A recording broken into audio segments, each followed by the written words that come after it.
السلام علیکم۔ اس طریقے سے رینڈم بیٹھا ہوں کہ ابھی تھکا ہوا تھا، آفس سے آیا تھا اور آپ سے ملاقات بھی ضروری ہے، اور میں چاہتا ہوں کہ اس کے اندر ایک مستقل مزاجی رہے اور یہ تسلسل ٹوٹے نہ۔ تو آج جو ٹاپک ہے زاویہ سے، اشفاق احمد صاحب نے جو عنوان دیا ہے وہ ہے ایم اے پاس بلی۔ اب یہ فلسفہ کیا ہے وہ دیکھتے ہیں۔ آج صبح کی نماز ویسے ہی گزر گئی، اور یہ کوئی نئی بات نہیں ہے۔ میرے ساتھ اکثر و بیشتر ایسے ہو جاتا ہے کہ آنکھ تو کھل جاتی ہے لیکن اٹھنے میں تاخیر ہو جاتی ہے، اور پھر وہ وقت بڑا بوجھل بن کر وجود پر گزرتا ہے۔ میں لیٹا ہوا تھا، میں نے کہا اور کوئی کام نہیں، چلو کل کا اخبار ہی دیکھ لیں۔ میں نے بیڈ لیمپ آن کیا، بتی جلائی اور اخبار دیکھنے لگا۔ اور آپ جانتے ہیں اخبار میں کتنی خوفناک خبریں ہوتی ہیں، وہ برداشت نہیں ہوتی۔ مثلاً یہ کہ سرحد کے پار 30 گاڑیاں مزید چوری ہو گئی ہیں، دو بیٹوں نے کاغذات پر انگوٹھے لگوا کر باپ کو قتل کر کے اس کی لاش گندے نالے میں پھینک دی۔ تاوان کے لیے بچہ اغوا کرنے والے نے بچے کو ایسی جگہ پر رکھا کہ وہ والدین کی یاد میں 3 دن تک روتا رہا اور انتقال کر گیا وغیرہ۔ ایسی خبریں پڑھتے ہوئے دل پر بوجھ پڑتا ہے۔ ظاہر ہے سب کے دل پر پڑتا ہوگا۔ میں یہ سب کچھ پڑھ کر بہت زیادہ پریشان ہو گیا، اور میں سوچنے لگا کہ ٹھیک ہے خودکشی حرام ہے، لیکن ایسے موقع پر اس کی اجازت ہونی چاہیے۔ یا مجھ سے پہلے جو لوگ اس دنیا سے چلے گئے ہیں وہ کتنے اچھے تھے، خوش قسمت تھے کہ انہوں نے یہ ساری چیزیں نہیں دیکھی تھیں۔ میں یہ دردناک باتیں سوچ ہی رہا تھا کہ اچانک 2.5 کلو کا ایک گولا میرے پیٹ پر آ گرا۔ میں ہڑبڑا گیا، اخبار میرے ہاتھ سے چھوٹ گیا۔ میں نے غور سے دیکھا تو وہ میری پیاری بلی کمبر، وہ فرش سے اچھلی اور اچھل کر میرے پیٹ پر آن گری تھی، اور جب میں نے گھبراہٹ میں اس کی طرف دیکھا تو وہ چلتے چلتے سینے پر پہنچ گئی۔ اس نے پیار سے میرے منہ کے قریب اپنا منہ لا کر زور سے میاؤں کی چیخ ماری اور کہا کہ بیوقوف آدمی، لیٹے ہوئے ہو، یہ تو میرے دودھ کا ٹائم ہے اور تم مجھے اس وقت دودھ دیا کرتے ہو۔ میں تھوڑی دیر کے لیے اسے پیار کرتا رہا، اور ویسے ہی میرے سینے کے اوپر آنکھیں بند کر کے مراقبے میں چلی گئی۔ جب کمبر مراقبے میں گئی تو میں سوچنے لگا کہ جس طرح اس کمبر کو اعتماد ہے مجھ پر، میرے وجود پر اور میری ذات پر، کیا مجھ کو میرے اللہ پر نہیں ہو سکتا؟ یعنی یہ مجھ سے کتنی سپیریئر ہے، برتر ہے، اور کتنی ارفع و اعلیٰ ہے کہ اس کو پتہ ہے کہ مجھے گھر بھی ملے گا، حفاظت بھی ملے گی، پروٹیکشن بھی ملے گی، اور میں آرام سے زندگی بسر کروں گی، لیکن میرے اندر یہ چیز اس طرح سے مجزن نہیں ہے جیسے میری بلی کے اندر موجود ہے۔ میرا یقین کیوں ڈگمگاتا ہے؟ خیر، میں اٹھا اور باورچی خانے میں گیا۔ وہاں میری بیٹی نے اس کو ایک تھالی میں دودھ دیا اور وہ تھالی دودھ لپڑنے لگی۔ میں دیر تک سوچتا رہا۔ بہت سارے خوف ابھی تک میرے ساتھ چمٹے ہوئے تھے۔ خوف انسان کو آخری دم تک نہیں چھوڑتا، اور یہ بڑی ظالم چیز ہے۔ میں نے اس کا اپنے طور پہ ایک طریق نکالا ہوا ہے۔ میں سوچتا رہتا ہوں، اور جو میرے دل کا خوف ہوتا ہے اسے میں ایک بڑے اچھے خوبصورت کاغذ پر لکھتا ہوں، ایک نئے مارکر کے ساتھ، کہ اے اللہ، میرے دل کے اندر جو خوف ہے کہ مجھ سے اس مقام تک نہیں پہنچا جائے گا جس مقام تک پہنچنے کے لیے تو نے ہمیں رائے دی ہے، پھر میں یہ لائن بڑی دفعہ لکھتا ہوں۔ کوئی ذاتی خوف، بچے کے پاس نہ ہونے کا خوف، یا بچے کی شادی نہ ہونے کا۔ میں اسے پہلے ایک کلر میں لکھتا ہوں، پھر کئی اور کلر میں لکھتا ہوں، اور جب میں اسے بار بار پڑھتا ہوں اور بالکل اس کا وظیفہ کرتا ہوں تو عجیب بات یہ ہے کہ ایسے ایسے میرے ذہن سے وہ خوف کم ہونے لگتا ہے، اور جب وہ کم ہونے لگتا ہے تو پھر میں اس کاغذ کو پھاڑ کر ردی کی ٹوکری میں ڈال دیتا ہوں۔ ہر روز میرے خوف اور میرے ڈر جو ہیں وہ نئی شیپ اختیار کر کے آگے چلتے رہتے ہیں۔ میری ایک تمنا، آرزو اور بہت بڑی ڈیزائر ہے کہ میں اللہ پر پورے کا پورا اعتماد کروں، ویسا نہیں جیسا ہم عام طور پر کرتے ہیں۔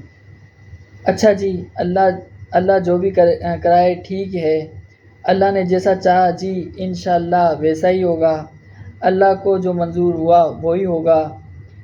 یہ تو اللہ کے ساتھ کوئی تعلق کی بات نہیں ہے۔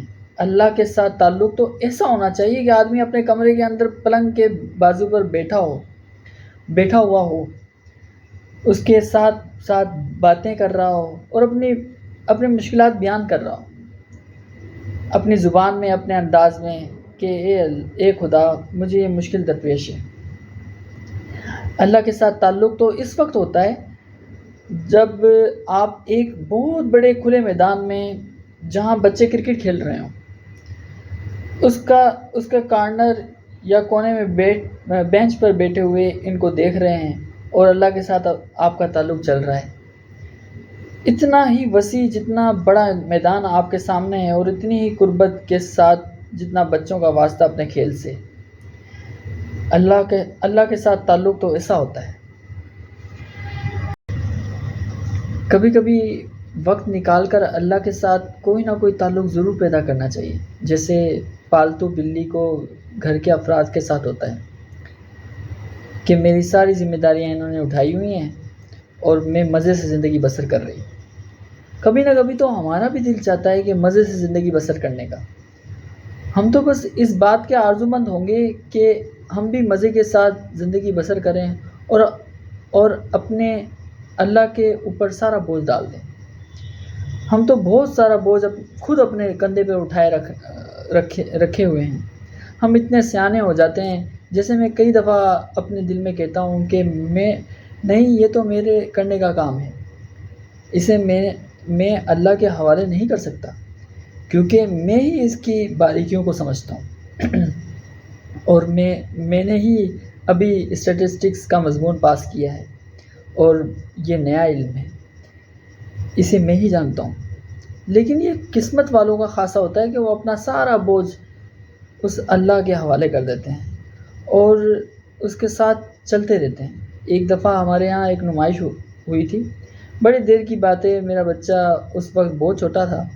اس نمائش میں بہت ساری چیزیں تھیں، خاص طور پر کھلونوں کے اسٹال تھے اور چائنا جو نیا ابھر رہا تھا اس کے بنے ہوئے بڑے کھلونے ادھر موجود تھے۔ میرے سارے بچے اسی کھلونوں کے اسٹال پر ہی جا کر جمع ہو گئے۔ ظاہر ہے میں ان کی ماں بھی وہاں ان کے ساتھ تھی۔ وہاں پر چائنا کا بنایا ہوا ایک پھول، بہت اچھا اور خوبصورت پھول جو کپڑے اور مسالے کا بنا ہوا تھا، اور اسٹال والے کا دعویٰ تھا کہ یہ پھول رات کے وقت روشنی دیتا ہے۔ وہ یعنی اندھیرے میں رکھو تو روشن ہو جاتا ہے۔ میرے چھوٹے بیٹے نے کہا کہ ابو یہ پھول لے لیتے ہیں۔ وہ اس پھول کے بارے میں بڑا متجسس تھا۔ میں نے کہا ٹھیک ہے لے لیتے ہیں، وہ اتنا قیمتی بھی نہیں تھا۔ ہم نے پھول لے لیا۔ اب وہ میرا بیٹا بیچارہ سارا دن اسی آرزو اور انتظار میں رہا کہ کب رات آتی ہے اور کب میں اسے روشن دیکھوں گا۔ رات کو اپنے کمرے میں وہ پھول لے گیا اور بیچارہ آدھی رات تک بیٹھا رہا، لیکن اس میں سے کوئی روشنی نہیں آئی۔ صبح جب میں اٹھا تو وہ میرے بستر کے پاس کھڑا پس رو رہا تھا اور پھول اس کے ہاتھ میں تھا اور کہہ رہا تھا کہ ابو اس میں کوئی روشنی نہیں تھی، یہ تو ویسے ہی کالے کا کالا ہے، یہ تو ہمارے ساتھ دھوکہ ہو گیا ہے۔ میں نے کہا نہیں، تم ابھی تھوڑا انتظار کرو اور صبر کی کیفیت پیدا کرو۔ اگر اس اسٹال والے نے دعویٰ کیا ہے تو اس میں سے کچھ ہوگا۔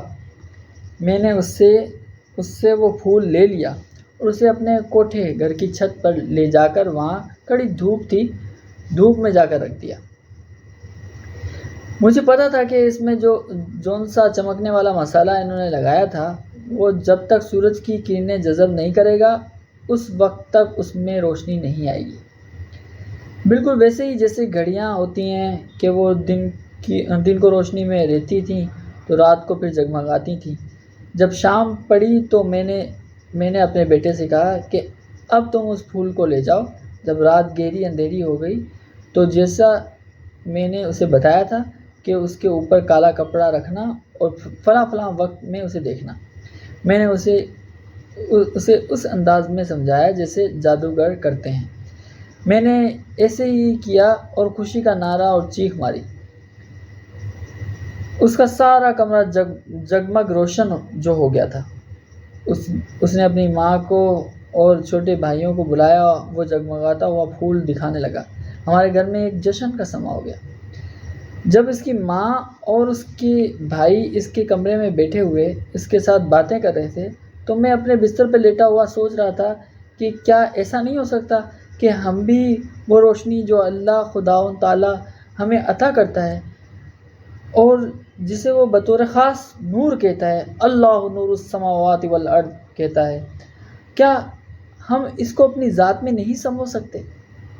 کیا ایسے نہیں ہو سکتا کہ میں اپنی بلی کی طرح اپنی ساری چیزیں اس کی روشنی میں رکھ دوں؟ جیسے میں نے وہ پھول چھت پر رکھا تھا تاکہ وہ روشنی جذب کر کے چمک سکے۔ میری شادی، میری ملازمت، میری زندگی، میری صحت، میرے بچے، میرے عزیز و اقارب، میرے رشتہ دار، حتیٰ کہ میں اپنا ملک بھی، جیسے بڑی محبت، محنت کے ساتھ اور بڑی قربانیاں دے کر ہم نے آزادی دلوائی ہے، اس کو اٹھا کر اس روشنی کے اندر رکھ دوں اور پھر یہ سارا دن رات اسی طرح جگمگاتے رہیں،